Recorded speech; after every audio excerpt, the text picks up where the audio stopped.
Okay. So let's continue on with our discussion of gases. So we did some pressure conversions, and those are pretty basic. But we also did a little bit about Boyle's law. It's one of those gas laws, P1V1 equals P2V2. And now we're going to look at the second gas law, which is called Charles's law. So Charles's law is, in a sense, it's important for a couple reasons. One, it gives the relationship between temperature and volume of a gas. But it also gives a relationship in terms of temperature that we have to kind of consider in terms of how we think about temperature. So here's a common, it's actually a mistake of reasoning because we may not understand things, which is if we say, hey, let's say the temperature outside is 20 degrees C. Okay, that's about room temperature. That comes out to, I think, about 72 degrees Fahrenheit, somewhere around there. Nice, comfortable temperature. And then if we say, hey, we're going to change the temperature to 10 degrees C, which is, I guess that's probably in the 50s in the Fahrenheit scale. It's kind of cold, right? You might say, hey, you cut the temperature in half, so it's a lot colder. And what we'll claim is that that's not true. We didn't cut the temperature in half, even though it looks like you did. It turns out that going from 20 degrees Celsius down to 10 degrees C is actually a relatively small temperature change. It's not cutting it in half at all. And here's how we know that. It turns out that temperature is really a measure of motion.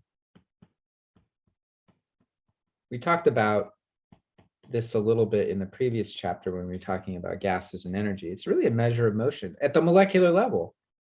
So when we have a collection of gas molecules, they are moving around, they're, in motion inside the container. So I'm drawing little arrows to indicate what direction they're moving, right? So these molecules are in here, they're bouncing off the walls of the container. So here's one coming up here. Let me just draw this as a complete box, right? And they're moving around.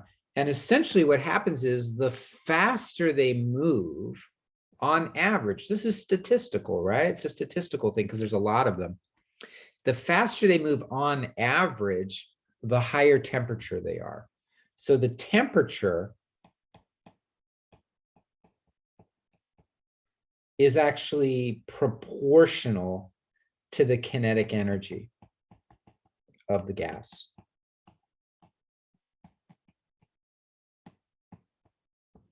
Now, again, it's a statistical thing because what we would claim is that it is never the case that all the molecules are moving at the same speed. They're all moving at some different speed, their own specific speed, which can change. So there's a distribution of speeds. Some are moving slower, some are moving faster, some are in between. But there's some average that you can compute. We'll get into that at the end of the chapter. But the kinetic energy of one particle, so I'll write this as EK for kinetic energy, is equal to 1/2 times the mass of that particle times the velocity squared. So this is the kinetic energy. This is the mass of the particle. And then this is the velocity or the speed of the particle. So again, it's averages, but they're all moving around. They all have speeds, they all have mass, right? Everything has a mass. They all have speeds, they all have velocities, so they have kinetic energy. So you start thinking about, well, what happens if you slow them down? You make them go slower. Well, their kinetic energy goes down, right? Because their velocity is lower.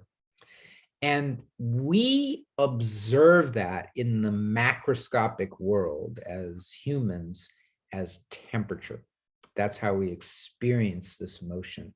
So when gas molecules are moving really, really fast, we experience that as hot. When they are moving really, really slow, we experience that as cold. And when they're moving really right at about the right range, we experience that as, it's kind of like the Goldilocks story, right? Too hot, too cold, just right. When something, we are evolved essentially to, experience the motion of molecules through temperature, our temperature sensors inside our skin. And so it's all about the velocity. Even it's also true with solids and liquids, right? Because you're going to burn yourself in boiling water, right? Even though boiling water is not a gas, the molecules are still moving around, right? They're bouncing around. And when they hit your skin, they can actually hit the molecules of your skin with such velocity, they can actually break chemical bonds and rip your skin apart. And you experience that with enormous pain and damage, tissue damage, right? So it does come down to velocity. But then you say, well, wait a minute, but if it's really cold, then they're moving slow. So why does that hurt? And it's because what happens is thermodynamics, right? So if you touch something that's colder than you, you're going to transfer heat from you to the other thing, right? The one that's cold. So let's say you touch a piece of ice. Well, the ice molecules are moving slower. The water molecules are moving slower. The molecules in your skin are moving faster. So they're going to transfer energy. And what happens is you can actually just freeze the skin, right? You can start to freeze it. Your skin is a material. It freezes at some temperature. The water in your skin will freeze. The oils in your skin will freeze. And then that will start causing cellular damage. You'll start rupturing cells and stuff like that. So for that reason, we have sensors in our skin to, detect hot and cold and move our hands away from something, right? But it all comes down to velocity. And so what happens is, in order to get down to the lowest possible temperature, what would have to happen is this velocity would have to approach zero, right? It would have to be no motion at all.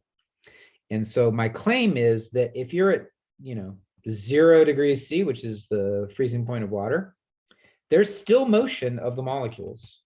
Motion still exists. So 0 degrees C is just a completely arbitrary number that someone conveniently picked because water freezes at 0. So the only reason it's 0 is because someone said it's 0. But in fact, it's not really 0. 0 should correspond to no motion at all. So even at 0 degrees C, the atoms are still moving around with quite a bit of energy, kinetic energy. So then you start asking, well, how low do you have to go in terms of temperature to where all the motion stops? When does the velocity approach 0? And it turns out it's a really low temperature. So 0 velocity is at approximately negative 273 degrees C. It's really low, which corresponds to negative 459 degrees Fahrenheit.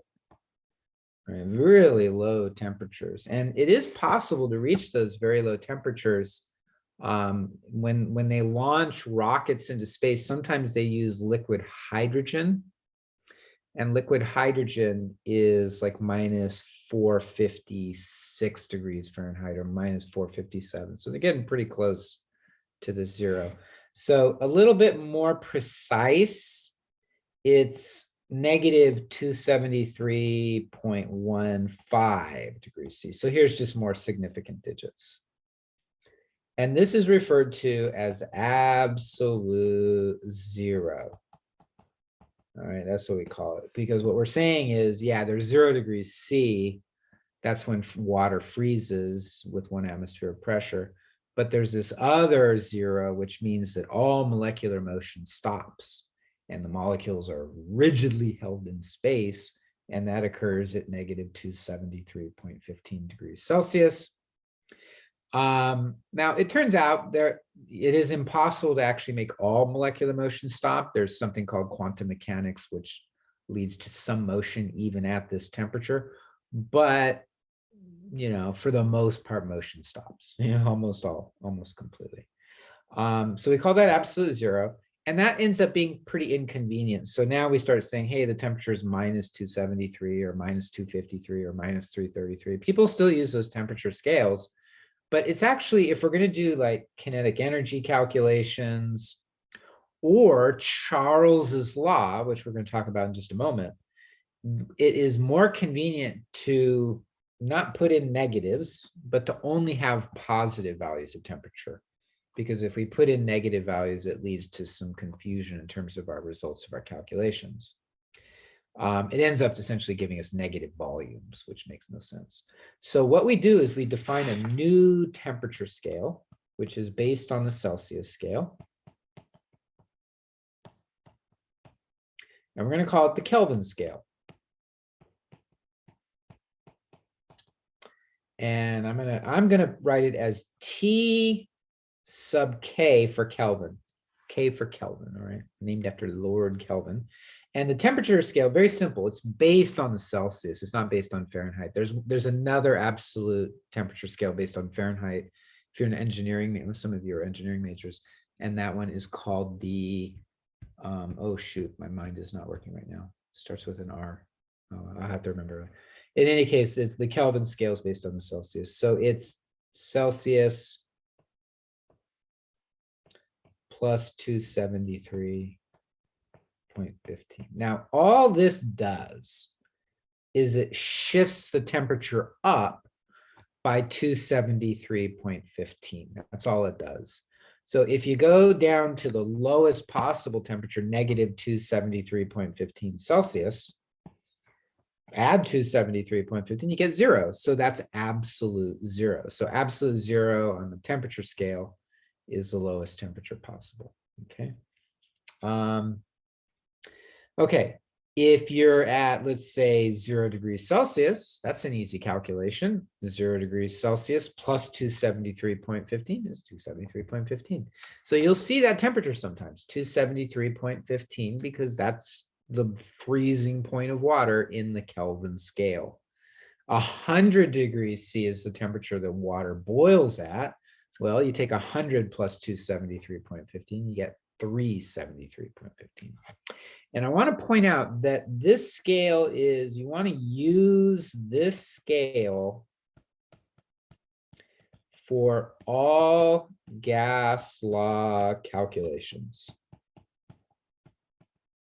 All right, so any of the calculations you're doing in this chapter, you want to use this scale here. So if they give you the temperature in Celsius, immediately add 273.15 to it so that you've got your temperature in scale in the Kelvin scale. If you try to use the Celsius scale, you will get wrong answers. In fact, it's such an important conversion that even in the thermochemistry chapter, which we just worked on last week, there were problems, these specific heat capacity problems, where they actually had the values of the specific heat in joules per gram Kelvin instead of joules per gram degrees C. And the reason for that is that the Kelvin scale is the thermodynamic scale. It's the absolute scale that we want to use. Okay. All right, so that's your little background there. It's kind of cool. I won't talk experimentally how we determine it, but I will point out that chemists and physicists have been really trying to measure this 273.5. They've been really trying to cool things down to the lowest possible temperature they can so they can study how matter behaves at that very low temperature. And I think you can get things there. They can get things down to like, 10 to the minus 9 Kelvin, 1 times 10 to the minus 9. So they're really getting close to absolute 0. It's impossible for other reasons that I won't go over to actually reach absolute 0, but you can get, arbitrarily close. You can get very close to absolute 0 experimentally if you have the technology and you have the brain power to do it. Okay, so now I want to talk, that's just the background about the Kelvin scale. I wanted to talk about that because that's an important aspect of why we use the Kelvin scale instead of the Celsius. But now what I want to do is I want to talk about this Charles law. And the Charles law looks a little bit like Boyle's law, but it's V1 over T1 equals V2 over T2. Remember, Boyle's law was P1 V1 equals P2 V2, so the product was constant. Here, the ratio is constant. So really what we're saying is that the volume over the temperature is constant. And we generally don't worry about what the value of that constant is. It's not important for us right now, but the ratio V over T is constant. Now, again, the assumption here is that the pressure of the gas and the number of moles of the gas are constant. If they're not, then we have to use a different gas law. But, you know, that's usually what Charles's law, that's the assumption. So even if it doesn't say it, if it says use Charles's law, implicitly that means that they are constant. Okay, pretty simple equation. Essentially what this says is that if you cool a gas, the volume will go down, right? So like if this goes down, this has to go down too. They both have to go down. You can't have one go down and the other one go up, because then it wouldn't be a constant anymore. Likewise, if it goes up, if the volume goes up, the temperature has to go up too. They have to go up. So they go the same direction. The opposite of PV equals nRT, or of PV is constant. Okay. So the volume of the gas is proportional to the temperature is another way of putting it. The temperature goes up, the volume goes up. Okay. This is the equation you'll use for these problems. So let me show you an example.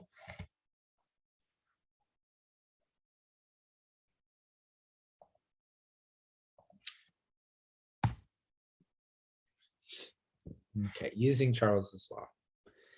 An Arctic weather balloon. These weather balloons are cool. They send these things, they fill them up with helium, send them way up into the atmosphere. They go ridiculously high, actually right to the edge of space practically. In fact, I remember a few years ago, these kids, I mean, they were teenagers and they bought a balloon, this giant balloon in, I think they were in Canada. And then they put a video cam on it and filled it with helium and a GPS tracker. And they just launched it and it went up like, I want to say it went up like 40 miles high or something like that. And maybe it was only 30, maybe it was 40, but it was high enough that you could see the curvature of the earth, and the sky above was black, and they couldn't really control it. It spun around and stuff. But in any case, they put the GPS tracker. So then eventually what happens is the balloon gets bigger and bigger and bigger because it's colder and colder and colder up there. It eventually bursts and then it falls. And so the GPS tracker allowed them to drive, 10, 20 miles away because the winds had blown it. They were able to find it, get the camera, and then post it to YouTube, what the video of this thing going up and down was. It's really cool. So helium is lighter than air, so it's less dense, so it will float, right? So the balloon is filled with 36.6 liters of helium gas inside a prep shed, so, like a laboratory shed. So this is being done in the Arctic Circle, right? It's really cold there. 36.6 liters. So there's your volume. The temperature inside the shed is 11 degrees C. So there's your temperature. So your volume is right there, your temperature. Again, notice it's in Celsius. Any of these gas law problems, you want to convert that to Kelvin. The balloon is now taken outside where the temperature is negative 40 degrees C, right? So there's your new temperature, T2. Now they want you to calculate the new volume, which would be V2, right? So initial volume, initial temperature, final temperature, final volume. That's all you're really doing here, okay? So let me go through this one. Okay, so our volume, in the shed is 36.6 liters. The temperature inside the shed was 11 degrees C. Then they tell you the temperature outside is minus 40 degrees C, and they want you to find the volume outside, which is right there. So I'm just going to say, look, here's a picture just so you can see. You got this shed. A shed is just like a little building. You got this balloon in here. There's a bunch of people in there working on these balloons, right? They got these little helium tanks with hoses that fill up the balloon. So the balloon, this will be initial, right? So V1 is 36.6 liters. T1 is 11, but I'm going to add 273.15, right? We want to have that in Kelvin. So that gives you 284.15 Kelvin, right? And then the units are Kelvin, K for Kelvin. Then what you do is you take this balloon outside, and then what happens? It actually gets smaller because it's colder out there. So now the temperature, I'm going to call this T2, is minus 40 plus 273.15.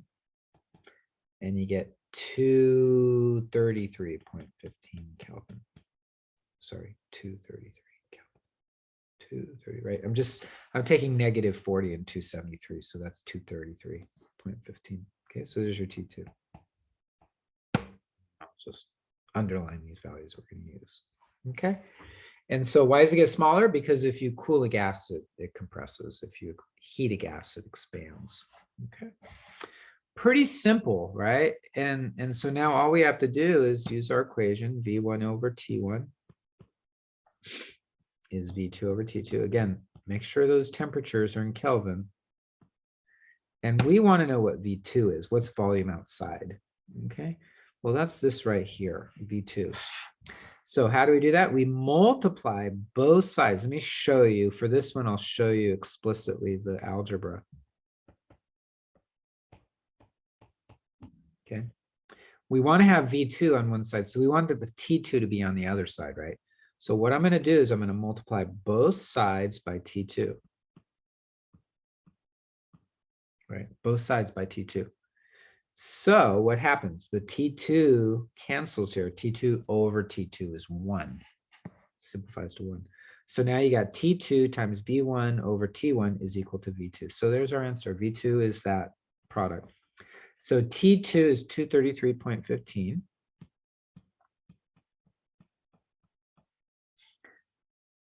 Times V1. So I guess I'll put this in parentheses. So times V1, which was 36.6.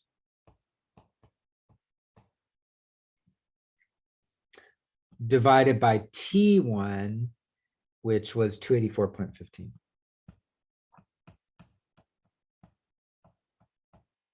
All right, I'll put that in parentheses just to be consistent.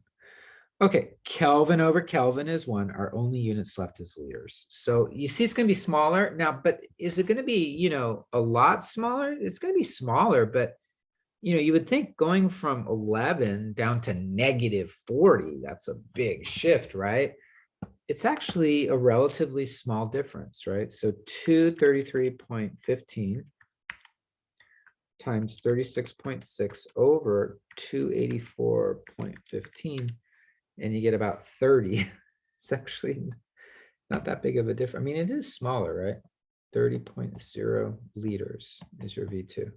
It got smaller. It got smaller by about, 1 out of 6, about 16% or so. But not a huge difference. And that the reason is the temperature change wasn't that great. You're really just going from 284 down to 233. As a percentage, that's not a very big difference, right? So if you have like a football, I know this was a big controversy a few years ago over inflating a football, right? So, the pressure inside that football might be, 30 PSI, just to use PSI. And then, the temperature, let's say, is 20 degrees C, room temperature. And then you take it outside where it was cold and the temperature was 0 degrees C, right? That's freezing point of water. Well, that's not really that big of a temperature change, right? Because this is really 293 Kelvin. And then this is really 273. I'm just rounding it, right? So that as a percentage, that's not that very big of a difference. So you could say, well, these are pressures, these are not volumes, but you could say that if you're changing the temperature by, 20 out of 293, how big of a percentage change is that? 20 out of 293? Yes, it's about 6.8%. So the pressure inside that ball might change by 6.8%, right? Or the volume might change by 6. They're pretty rigid, so the volume doesn't change that much. So the pressure might change by 6.8%, which is a change. That is a real change, but it's not a huge change. Okay, so that's Charles's law. And again, there is another term, another name for it, Gay-Lussac.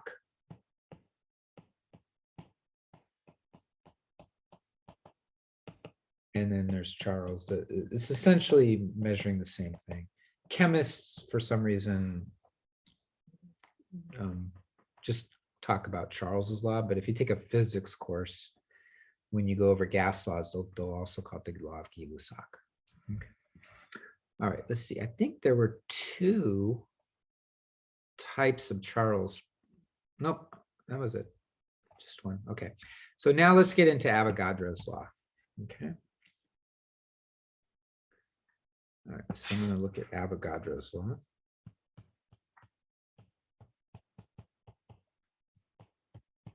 And Avogadro's law can be written this way. V1 over N1 is equal to V2 over N2. Or V over N is constant. Now, the interpretation of Avogadro's law, and okay, remember N is moles. N equals moles of gas. Right, so it could be 1 mole, it could be 2 moles, it could be 0.1 moles. But the point of this is that essentially what happens is the volume of a container that has a gas or a mixture of gases in it, the volume is proportional to how much gas is in there. And we all know that from blowing up balloons, right? If you put more air in the balloon gets bigger, right? So more gas means larger volume. Again, this is assuming constant temperature and constant pressure. If those are not constant, then we have to use a different law. But for this problem, they will be constant. So more gas means bigger balloon. Now, if it's a rigid container, like if it's a gas cylinder made out of steel, that's not going to work, right? So what will happen is if you put more gas in, the pressure will get larger. And we don't actually have in our analysis here a direct relationship between pressure and moles or pressure and temperature, but they're actually related to Avogadro's law and to Charles's law as well. So we'll put it all together a little bit when we get to the ideal gas law. But these are just all three of these laws that we've gone over, Boyle's, Charles, and Avogadro, they all have volume in them. So it's all about the volume, but we'll connect it all later so that you can see all the relationships. Okay. So there's average, there's a little bit. So the problem they have you do is it's an interesting one. Essentially what they do is they have you look at, well, I'll show it to you. Let me just put it up here. Oops.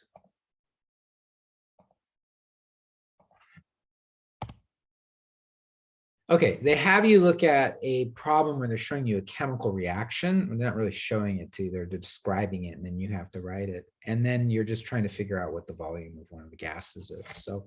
So use it. I like this one because it connects it to combustion anyways. Methane gas and oxygen gas react to form water vapor. That's a gas. Vapor is a gas. And carbon dioxide gas. So just to make it simple, everything in here is a gas. We're not going to have any solids or liquids.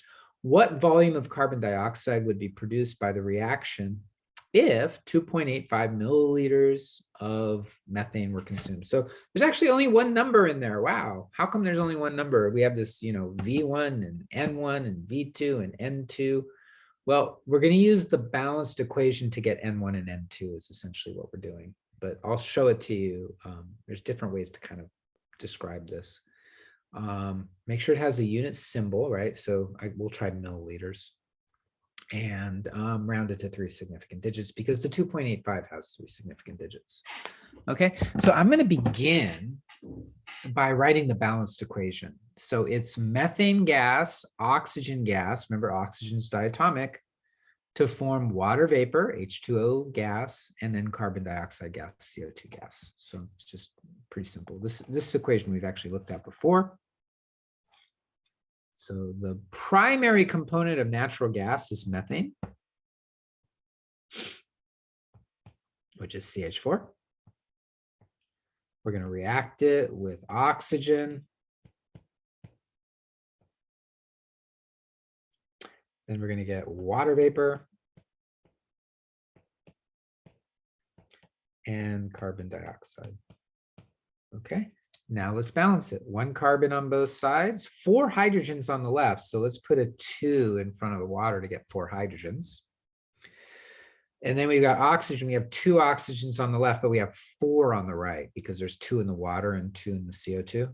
So we put a 2 in front of the O2. Now we got 4 oxygens on both sides. Okay. So the question is, if 2.85 milliliters of methane is consumed, how much carbon dioxide would be produced? Okay. Let me come back over here so I can make sure I'm showing this to you, right? So that's what the question says. It says if 2.85 milliliters of methane is consumed, how many, what volume of carbon dioxide is produced? Okay. So really what we're saying is that if you have a gas with a volume, if you divide that by the number of moles, it's going to be constant. So another way of thinking about this is that the volume of the methane divided by the number of moles of the methane, okay, is some ratio. So let's figure out what that ratio is, okay? I'm just going to use the coefficients just to make things simple because these are proportions. So there's our coefficients. So what we have here is 2.85 milliliters for every 1 mole. So every mole will have a volume of 2.85. Now, why is it 2.85? They don't go through that, like why it's 2.85. It turns out there's an explanation for that. The reason it's 2.85 is because there's some pressure and there's some temperature that it's at that they don't tell you anything about. So if those pressure and temperature were different, it wouldn't be 2.85 anymore, it'd be some other number. But the 2.85 is due to being at some pressure and some temperature. We don't know what it is, okay? But the point is, under those conditions, this is what you get. Every mole will have a volume of 2.85. So that has to be true here too.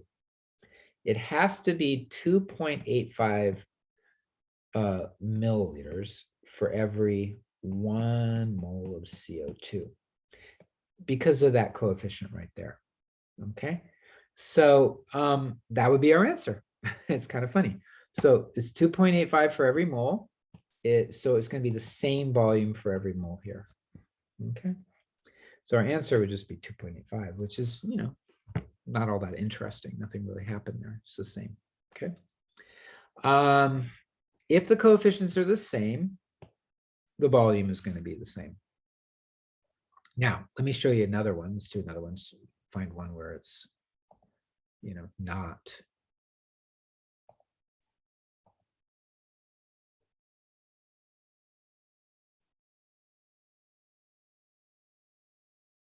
Okay, let's take a look at this one.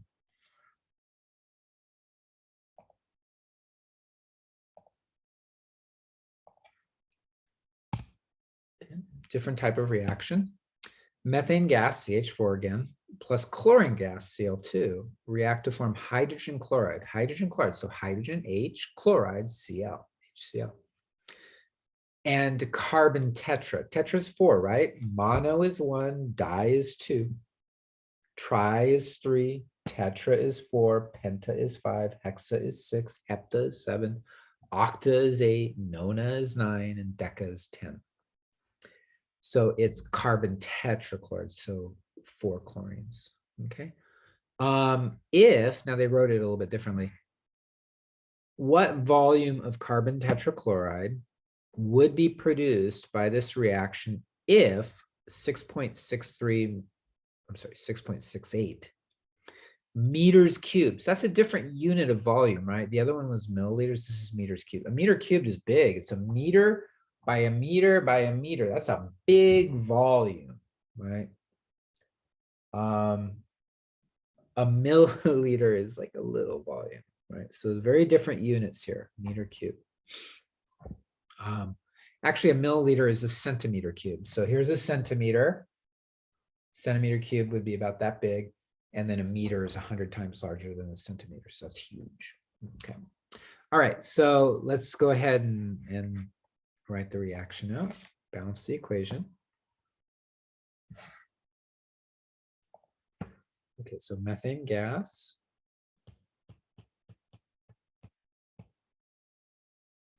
It's going to react with hydrogen chloride gas. This is a gas phase reaction. Pretty nasty reaction of gas.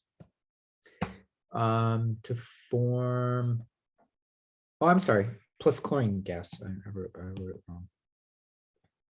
Plus chlorine. Chlorine is, remember, chlorine is one of the diatomics. And then that's going to give you HCl plus CCl4. Okay. And then they're telling you that 6.68 meters cubed of chlorine was consumed, and we want to know the volume of carbon tetrachloride. Okay, so there's your question. All right, so they're giving you both volumes. All right, so let's begin by balancing. The key to this is get those coefficients. Once you got the coefficients, then you can figure out what it is. 1 carbon on both sides, so we're good on carbon. 4 hydrogens on the left, only 1 on the right, so I'm going to put a 4 there. That's probably going to help us quite a bit there. So carbon and hydrogen are done. Now we have chlorine. Chlorine, there's 8 on the right side. You see that there's 8? There's 4 chlorines in the HCl, 4 HCl, and there's 4 in the carbon tetrachloride, CCl4. So 4 plus 4 is 8. There are 8 chlorines on the right side. On the product side, only 2 on the left. On the reactant side, 2 times 4 is 8. So that's going to be a 4. So this one's a little more interesting in the sense that the coefficients aren't both 1, right?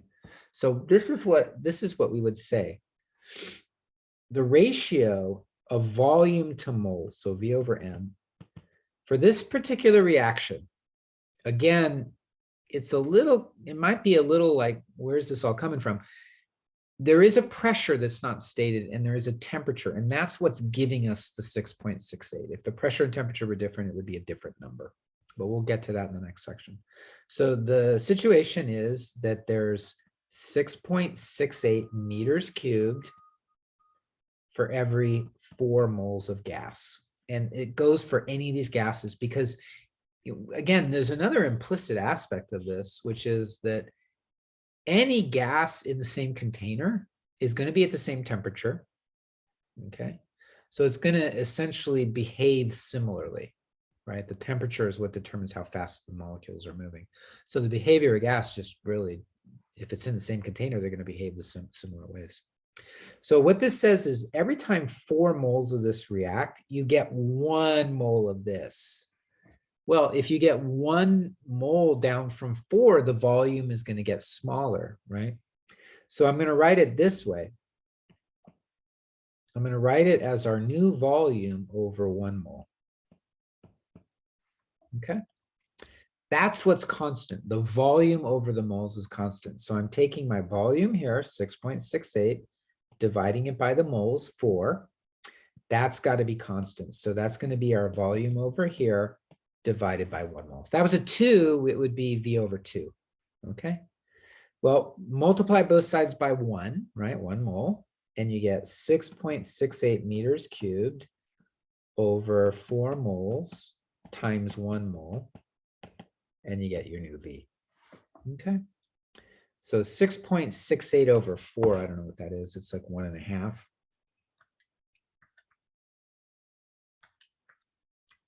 1.67. And our units was meter cubed, so we'll use the same units. And that's going to be your V. Now, let me just check. Did they say 1 sig fig, 2 sig figs, or 3? They said 3 significant digits, so that's very good. Okay. So relatively, the calculations here are simple. You have to be careful about how you set it up. So you take the volume of the substance they give you, you divide that by the coefficient. That's got to be a constant. So that's got to be equal to the new volume divided by its coefficient. Okay. It's all ratios. Now, let's get to the ideal gas law. I did want to start talking about that today because we have today and tomorrow. We're not going to get through the whole chapter today, tomorrow. We'll continue working on it next week, but I want to get you at least into the ideal gas law so that if you desire to work on that this week, you at least have a little bit of background on it. So section 10.3 is called the ideal gas law.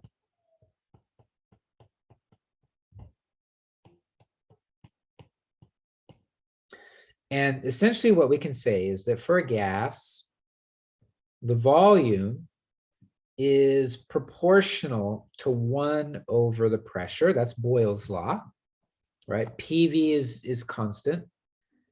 So that means they're not equal, right? I'm not saying the volume is equal to 1 over the pressure. I'm just saying it's proportional to. So in other words, if the pressure goes up, the volume goes down. We talked about that yesterday. We also have that the volume is proportional to the temperature. We say, well, I don't remember seeing that. Well, we did see that because we said volume over temperature is a constant. So another way of saying that is proportionalities, is one goes up, the other one goes up as well. And then we have that the volume of a gas is proportional to the number of moles of the gas, Avogadro's law. Those are the 3 laws we talked about yesterday and today.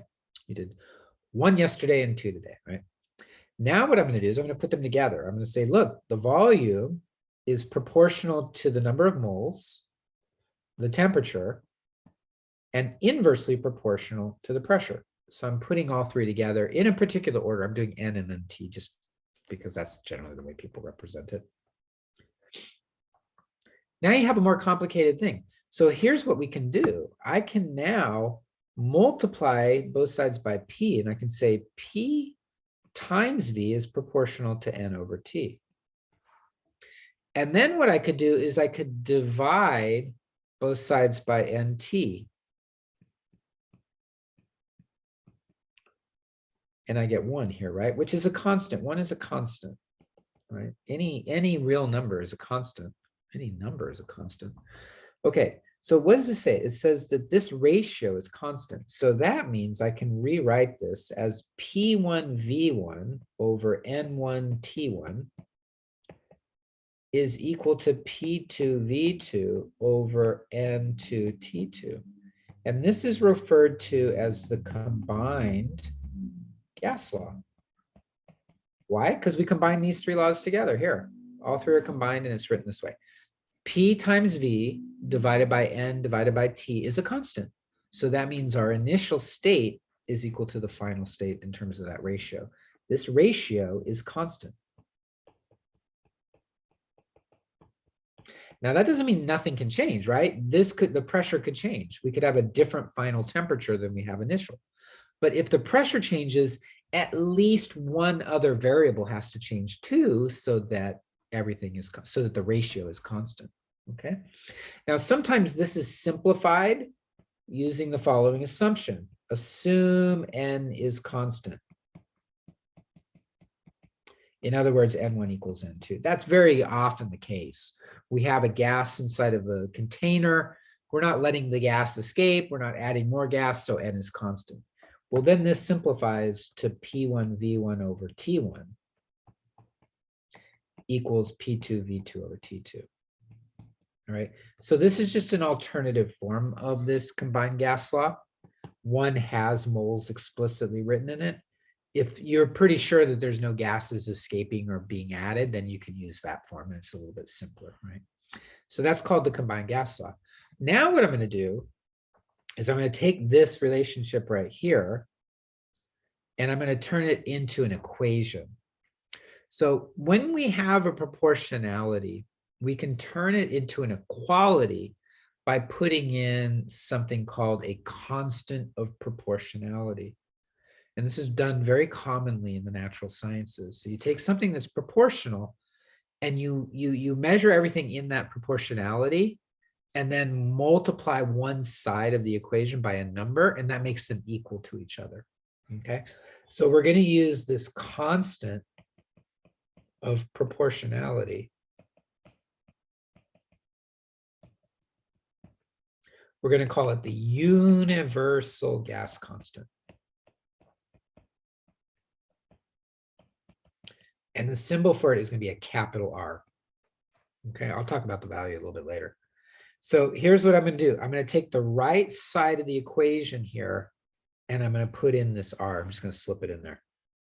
So P times V is equal. Now, you generally you put the constant first, like, SM delta T was one way we did the specific heat capacity, but for historical reasons, which still hold over, it's written as nRT. You put the R in between the N and T, but that's okay. You can write it this way if you want, RNT. There's nothing wrong with that, right? It doesn't matter the order that we do multiplication. 2 times 3 is the same as 3 times 2, so it doesn't matter which order we do it. But this is more common. In fact, in high school, sometimes people call this Pivnert. That's how they have people remember it, Pivnert, right? Like whatever that means. P times V equals nRT, right? So there's that gas constant, and it's called the universal gas constant because we're going to assume that we can use it for any gas, universal. So we don't have to use a different value. So remember, like specific heat capacity depends on what material you have. Water has this different specific heat capacity than lead, or density. The density of one material is different from the density of another material. This is called a universal gas constant because we can use it for any gas, okay? PV equals nRT, and that is called the ideal gas law, and it has in it a lot of information. It has pressure, volume, moles, a constant, and temperature. It has all 3 of these gas laws in it, and that's one of the things that's very useful about it.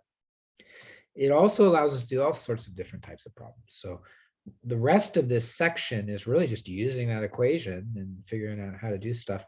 The combined gas law, this version of it right here, is also a very common type of general chemistry problem with gas laws. They give you the initial volume, initial pressure, initial temperature, the final pressure, the final temperature, and then they ask you for the final volume. So you're just manipulating that combined gas law. But there's a huge variety of different types of problems we can do. We're just going to look at a few of them, like 3 or 4, and then we'll move on to the next section tomorrow. Okay. So let me show you, we're using this right here, the ideal gas law. Let me show you the first one.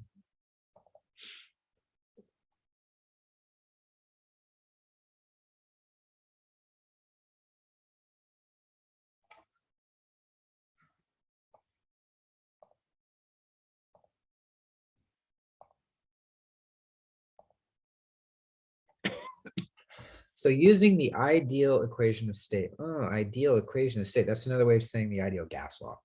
Okay.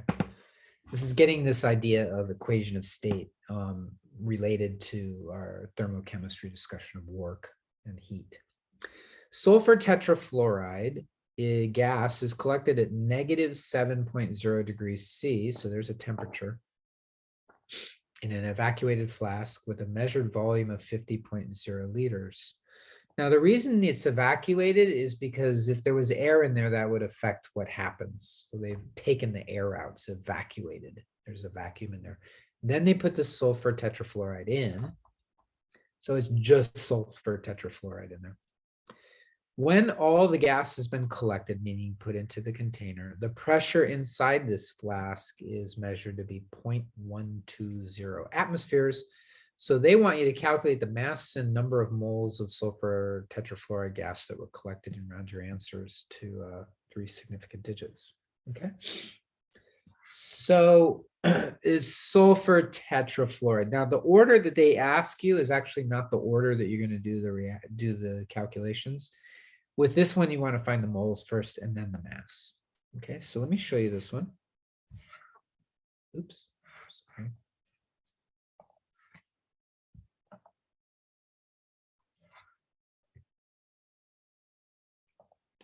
So we have sulfur tetrafluoride gas.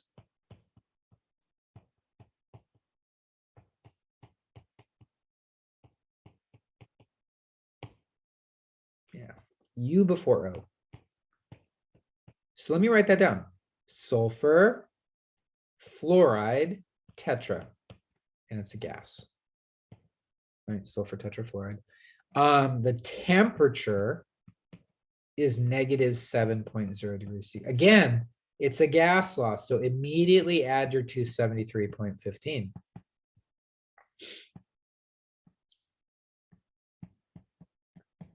Never have a you should never have a negative temperature in any of these gas law calculations, because we're going to use the Kelvin scale, and Kelvin does not have negative values at all.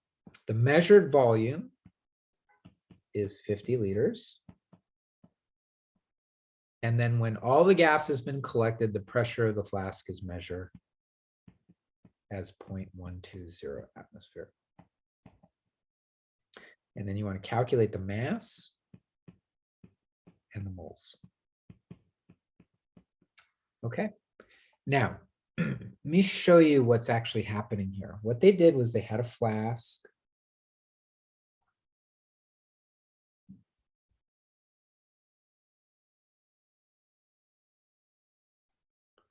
You can put a lid on it, screw on the lid, I guess.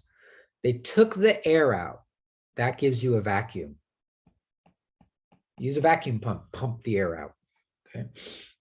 Then they added the sulfur hexafluoride. And then they sealed it. So now the gas inside the flask, this is your flask, is sulfur, I want to call it sulfur hexafluoride because that's a famous molecule. It's sulfur tetrafluoride. All right, so you got SF4 in here. All right, and then they give you the equations, or they give you the state, actually. They give you three. I think I mentioned this yesterday, that when you're talking about the state of a material, if you know three of the values, you know the fourth, right? Or I think what I said was that if you know two, you can find the third. But that's in the case where, you know, one of them is written in a particular way. So the idea then is, you know, look, you got this equation, PV equals nRT. This is a constant. And so I'm going to tell you the value of the constant, so we'll know what that is. I'll give you that in a moment. We measured the temperature, so that's known too. We measured the volume, so that's known too. And we measured the pressure, so that's known too. And then look at the question, how many moles, right? Well, that's exactly what you might expect for this type of equation or this type of problem. They give you everything except one, and then you calculate the last one they're asking for. So you do have to do moles first and then convert it to mass, but you know how to do that. We'll do that next, okay? Now, let me give you the value for R. R is in liter atmosphere. So those are the units divided by moles Kelvin. Those are just the units. Why 4 units? Why so many units? Well, look at that equation. It's got a lot of stuff in it, so it's going to have a lot of units. The value when you use those units is 0.08257. Okay. 0.8257. You can actually find the value to even more significant digits. So let me just put that in there. Okay, the universal, I only remember it out to 5.7.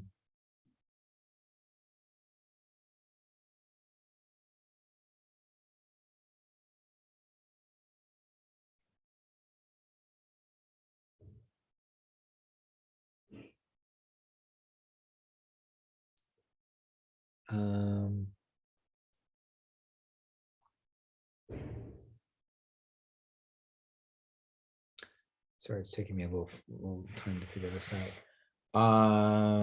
Okay, so unfortunately, a lot of places they just round it to like 0.082. So I'll just leave it at 0.082057.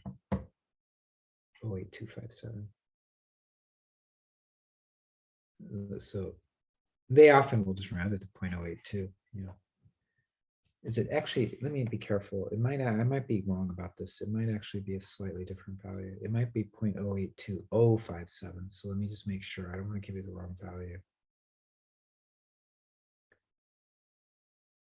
Yeah. Okay, that was my mistake. It's actually 0.082057. That's why they can round it to 0.02.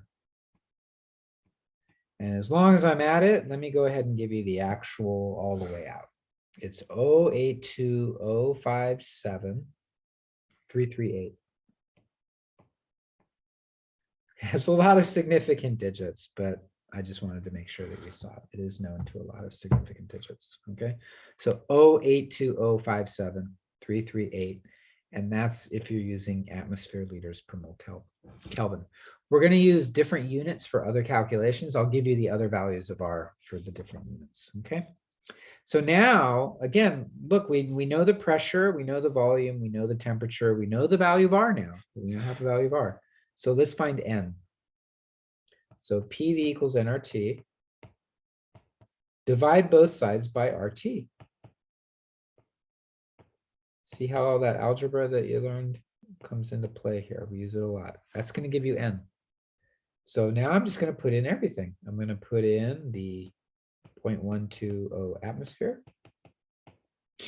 I'm going to put in the 50.0 liter. That's big, actually. That's a big flask. Gigantic. Now I'm going to put in the R.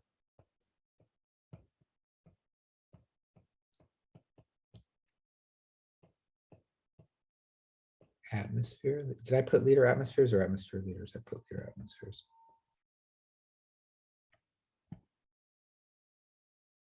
Liter atmospheres per mole Kelvin. And then times the temperature, which was 266.15 Kelvin. Now they asked for the answer in 3 significant digits. And the reason for that is the pressure's 0.120, which has 3. And the volume is 350.0, that's 3. So your answer is going to have 3 because the numbers down at the bottom have more than 3, right? In the denominator. So 0.12 times 50 over 0.082057338 divided by, be sure you divide by both of them. Don't do divided by, then multiply by. And you get 0.275. And now what are the units? It should be moles, right? Well, let's see. Atmospheres cancel. Liters over liters. Kelvin over Kelvin. And you're left with 1 divided by 1 over moles, which is moles. And there's our answer, 0.275 moles. Okay. Now, what about the mass? Now, it said do the mass in the moles, but if you're using the ideal gas law, find moles first because there is no mass in the equation. It's just moles in the equation. So how do we deal with the mass now? Let me get rid of this over here.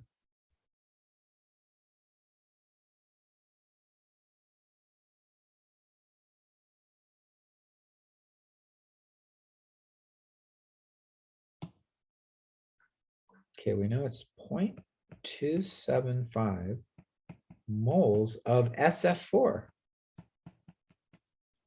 Now what's the mass? Oh, we know how to do that, right?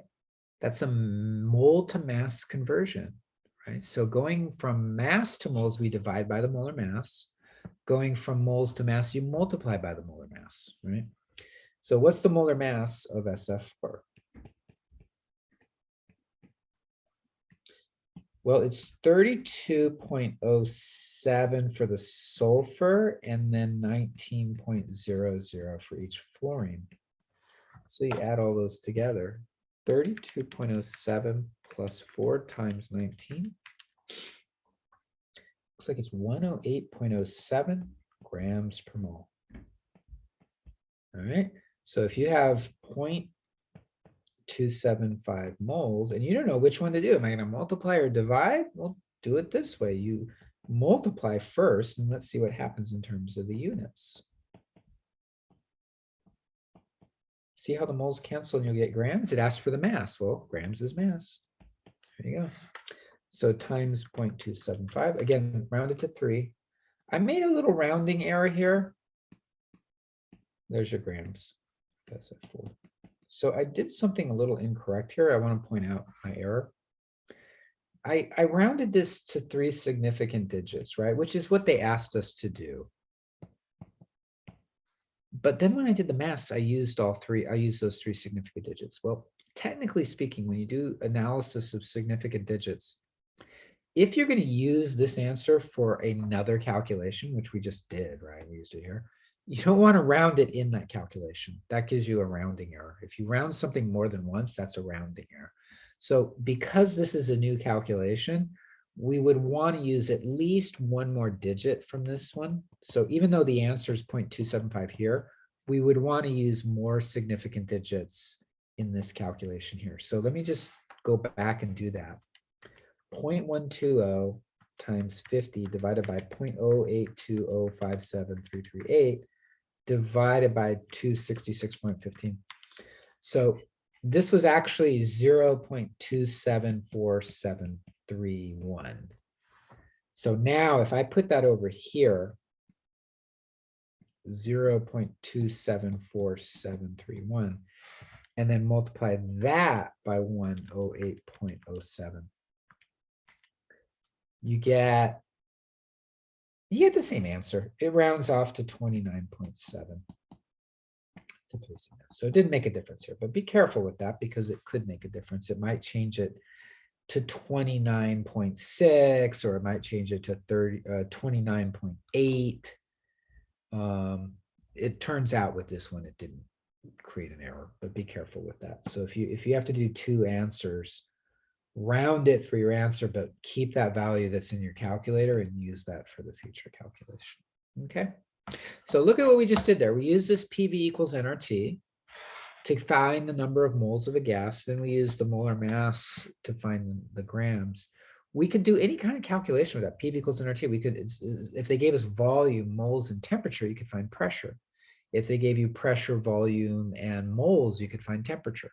So you can use the three known values. They have to give you three of them to find the fourth, but it could be any of those.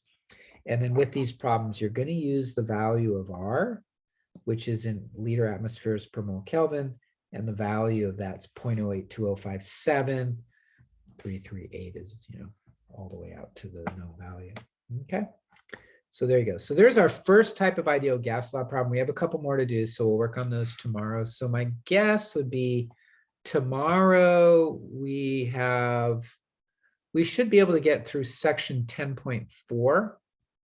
That would be my guess. And then next week, we'll look at gas mixtures, which is 10.5, and the kinetic molecular theory of gases, which is 10.6.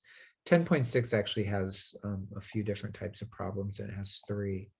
So we'll probably wrap this up next Tuesday or maybe Wednesday. By Tuesday or Wednesday, we should be done with this. And then I'll start working on chapter 6. We'll start getting into quantum mechanics, which gets me all excited. Okay.